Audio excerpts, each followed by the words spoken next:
오늘 저는 아침서부터 허리가 아파서 제대로 걷지를 못했습니다. 계단을 올라가는 것도 힘들었고요, 앉는 것도 힘들었고, 일어서는 것도 너무 힘들었습니다. 제가 허리가 아픈 이유는 우리 딸 때문이었습니다. 어저께 딸을 안고 일어서다가 살짝 삐끗했습니다. 근데 놀라운 사실이 뭔지 아십니까? 저희 딸은 5.6kg밖에 안 나간다는 사실입니다. 5.6kg면은 너무 가볍잖아요. 아닌가요? 무거운 건가요? 네, 제가 운동을 할 때는 보통 아령 그래도 한 14kg 정도 되는 그냥 들고 한 손에 들고 운동을 하던 사람이라서 5.6kg면 되게 가볍다고 생각을 했어요. 근데 어저께 안고 일어서면서 5.6kg가 굉장히 무거운 거구나. 그러면서 일어나다가 허리를 삐끗했습니다. 그래서 오늘 하루 종일 허리가 아파가지고 되게 힘들었습니다.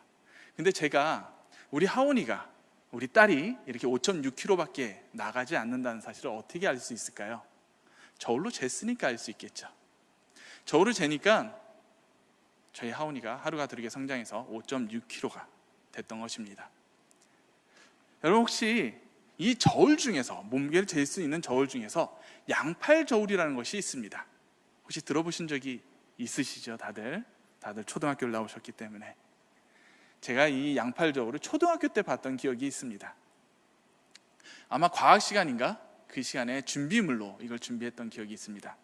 이렇게 들고 있으면은 한쪽에 추를 놓을 수 있고 한쪽에 물건을 올려놓게 돼 있죠.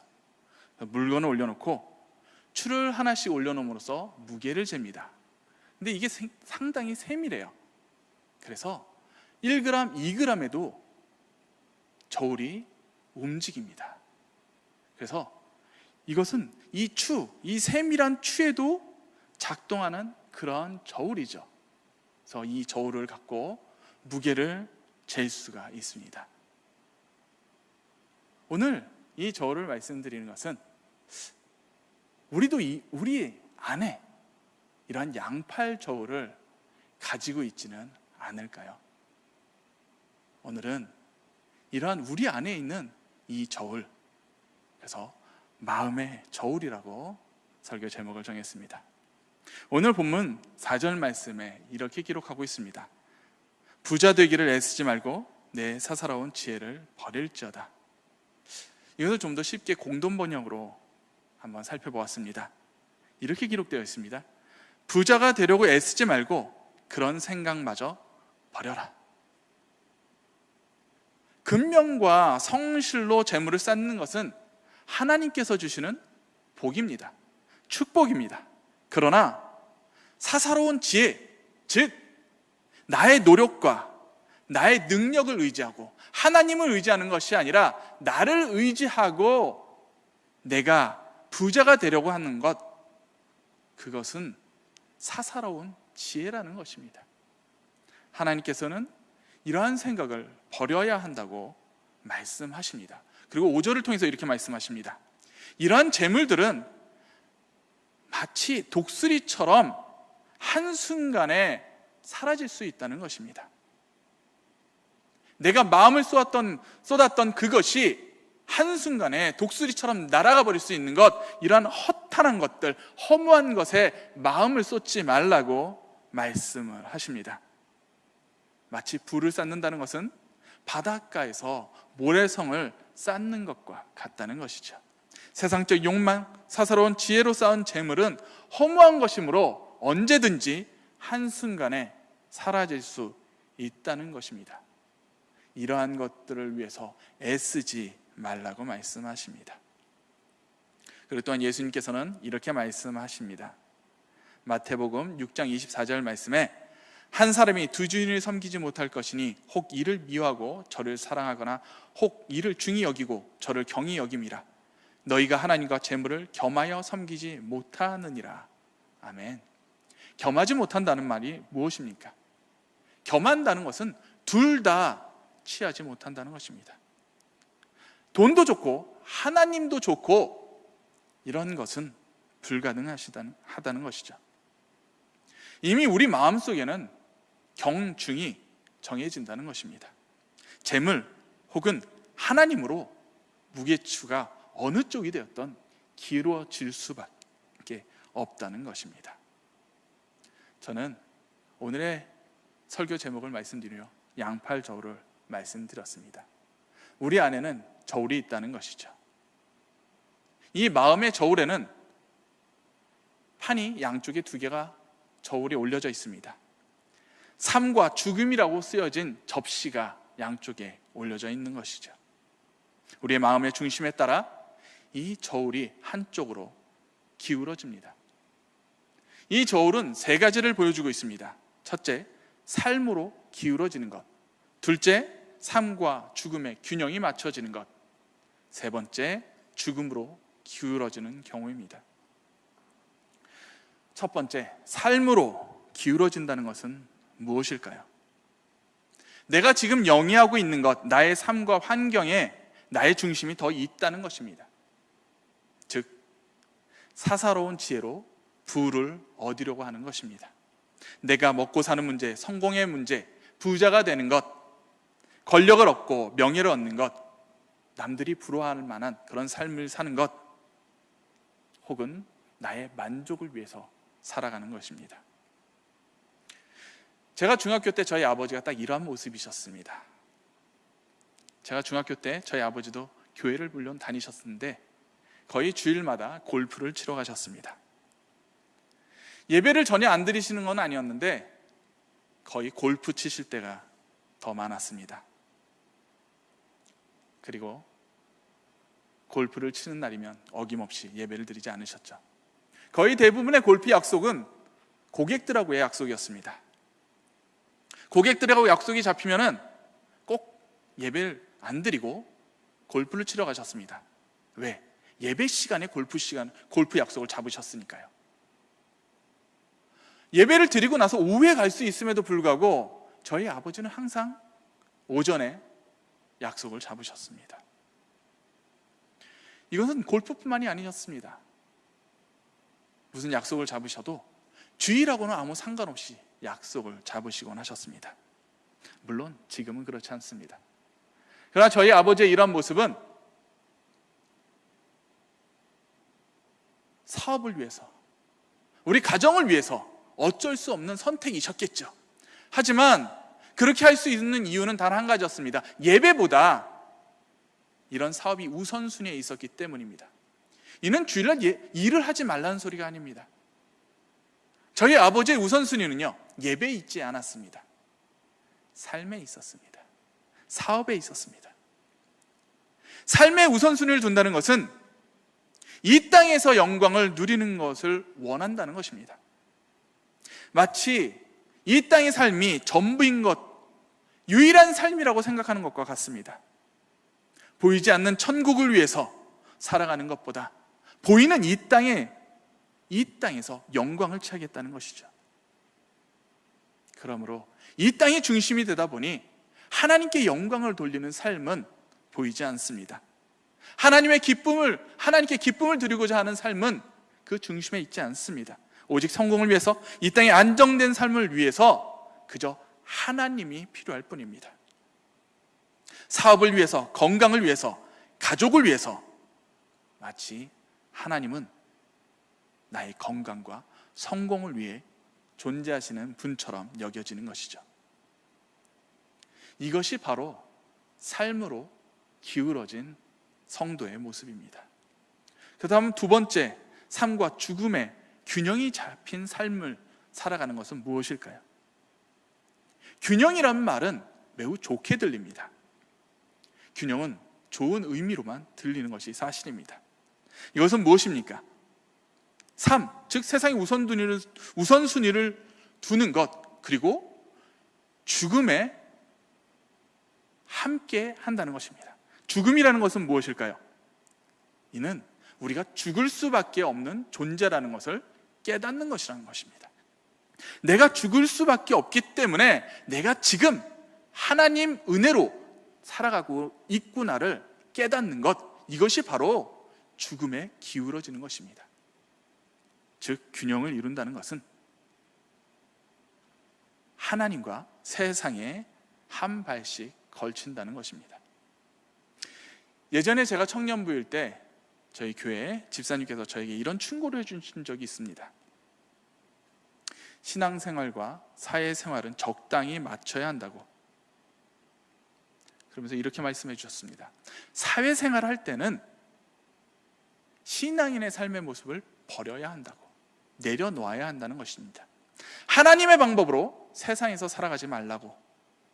하나님의 방법은 교회에서 하는 방법이고, 세상에서 살아갈 때는 세상의 방법을 따라야 한다고 말씀을 해주셨습니다. 왜? 세상에서 경쟁을 하기 위해서는 적당히 거짓말도 필요하고, 적절한 뇌물성 선물, 그리고 법에 크게 벗어나지 않는다면 사람을 이용할 줄도 알아야 한다는 것입니다. 세상에서 성공하기 위해서, 아니 세상에서 살아남기 위해서라면 세상의 방법을 따라야만 한다는 것이죠. 세상에서 교회의 방법대로 하다 보면은 손해보기 십상이라는 것입니다. 아니 바보가 된다는 것이죠. 그러니 하나님의 법은 교회에서 지키고, 세상에서는 세상의 방법을 따라야 한다고 저에게 충고를 해주셨습니다. 세상은 이렇듯 균형을 좋아합니다. 이것이 치우치지 않는 삶이라고 말을 합니다. 뭐든지 지나치면 안 하면 못하다고. 세상에서 신앙인의 모습을 너무 열정적으로 보여주면은 마치 맹신처럼 보인다고. 그러니 적당히 균형을 잡으라고 말을 합니다. 혹시 영화에서 이런 모습을 보신 적이 있는지 모르겠습니다. 갱들이 교회 가서 예배를 드리고 찬양을 하고 성호를 그리고 이런 모습을 보신 적이 있을 것입니다. 그들은요, 자랑무도합니다. 사람의 모습을 파리 목숨처럼 여깁니다. 그런데 또한 교회 가서 예배도 잘 드립니다. 너무 비약이 있지만 균형을 잡는다는 것은 하나님의 일과 세상의 일을 극단적으로 구분하는 삶입니다. 철저히 이중적인 삶의 모습이죠. 세상의 일과 하나님의 일을 구별하여 살아가는 것입니다. 그러나 예수님께서는 우리에게 이렇게 말씀하십니다. 둘 다 겸할 수 없다고. 균형은 하나님의 말씀이 아닙니다. 오히려 하나님이 싫어하는 가증스러운 모습이라 할 수 있습니다. 하나님을 기만하는 것이라 할 것입니다. 세 번째입니다. 이는 죽음으로 기울어진 삶입니다. 이는 내가 죽을 수밖에 없는 존재임을 기억하는 것입니다. 이 죽음을 기억하는 삶이 곧 하나님의 은혜를 기억하는 삶입니다. 창세기 4장 26절에 이렇게 말씀하십니다. 셋도 아들을 낳고 그의 이름을 에노스라 하였으며 그때 사람들이 비로소 여호와의 이름을 불렀더라. 에노스의 때가 이르러서야 비로소 사람들이 여호와의 이름을 불렀다는 것입니다. 무슨 의미일까요? 에노스의 때는 그 시대를 상징하기도 하지만 그 이름의 의미가 있습니다. 에노스는 연약한 사람이라는 뜻을 가지고 있습니다. 그리고 그 뜻을 좀 더 살펴보면 죽을 수밖에 없는 연약한 사람입니다. 사람들은 자신들이 얼마나 연약한 존재인지를 알게 되었습니다. 병들고 고통 가운데 신음하고 있는 자신들을 통해서 사람은 결국 죽을 수밖에 없는 연약한 존재라는 것을 깨달았을 때 그들이 하나님의 이름을 부르기 시작했다는 것입니다. 죽음을 깨닫는 순간 하나님의 은혜를 깨닫게 되었다는 것입니다.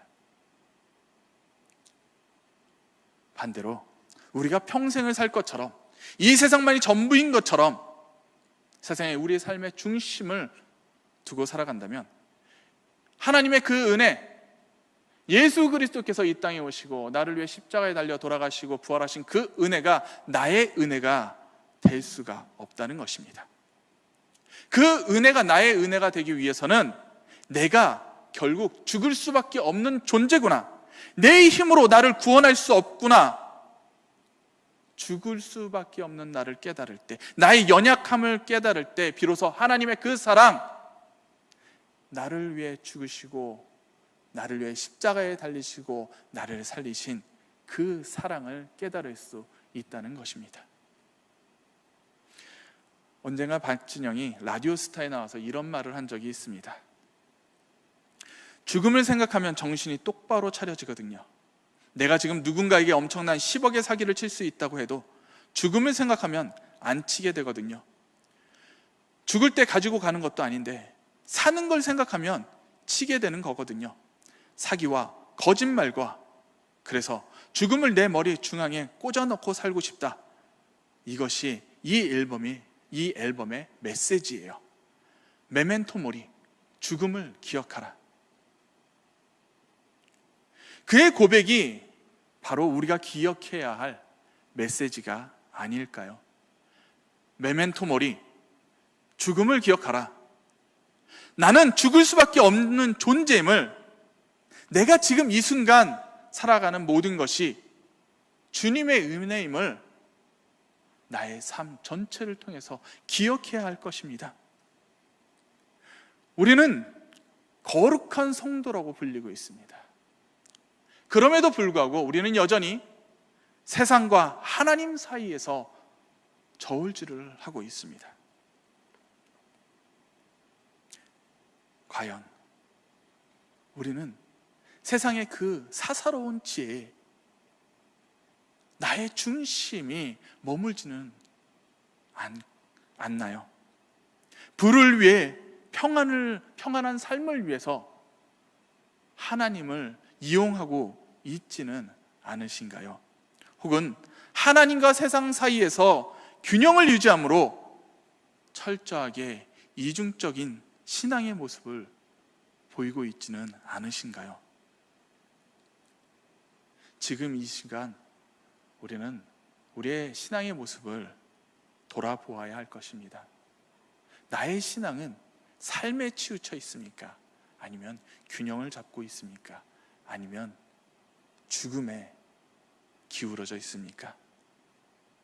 우리는 살펴보아야 할 것입니다. 그리고 기억해야 할 것입니다. 나는 죽을 수밖에 없는 존재라는 것을. 메멘토 모리, 죽음을 기억하시기 바랍니다. 우리가 이 땅에 영원히 거하는 존재가 아닌 죽을 수밖에 없는 존재임을 깨달을 때 우리는 비로소 하나님의 은혜 안에 온전히 거할 수 있습니다.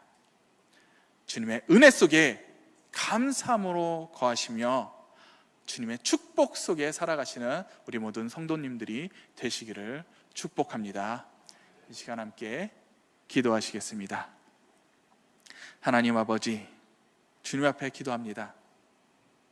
우리는 거룩한 성도라면서 언제나 세상과 하나님 사이에서 저울질하고 있는 나의 모습을 발견합니다.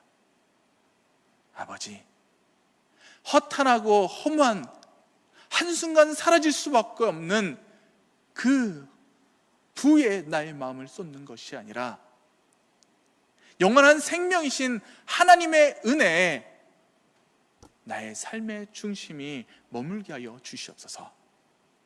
죽음을 기억하라. 메멘토 모리, 죽음을 기억함으로 내가 죽을 수밖에 없는 존재임을 깨달음으로 언제나 주님의 은혜 안에 거하는 내가 되게 하여 주시옵소서. 예수 그리스도 이름 받들어 기도드리옵나이다.